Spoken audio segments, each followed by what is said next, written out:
Tom, you're learning more about what we know here from the FBI. Tell us what you've learned. That's right, Casey. So we've come to get an understanding that the FBI's National Crisis Coordination Center sent out a memo, and basically it summarizes a number of memos and briefing products from the ATF, DEA, DOD, Park Police, U.S. Marshals, several other agencies, kind of putting together here's what we know about the world of online threats, open source information, social media information, information from other sources that says, what are people talking about potentially doing in the next couple of weeks? And so there's two things that have been kind of talked about. One is the idea of protesting at all 50 state capitals, that in particularly those that certified the election for President-elect Joe Biden.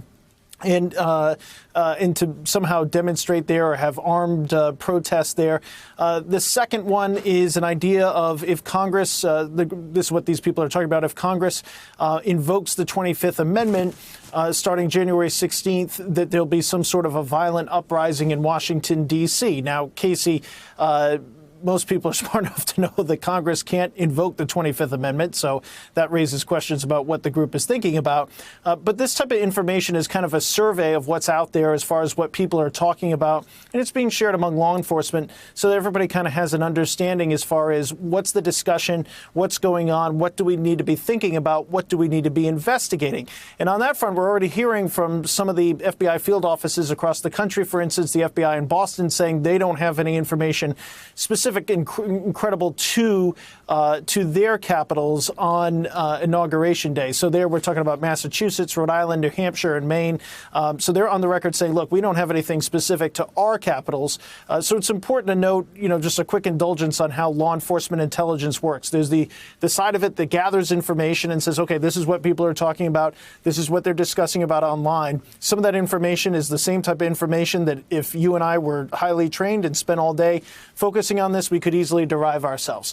Sometimes law enforcement puts out a bulletin type information, which is derived from the investigations that they're doing and is derived from law enforcement information.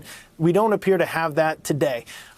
So basically, we have a summary of what's going on in the world, and then we also have the idea that specific investigations or at least information is being derived as far as what to expect in certain state capitals. So that's kind of the overall sense of things.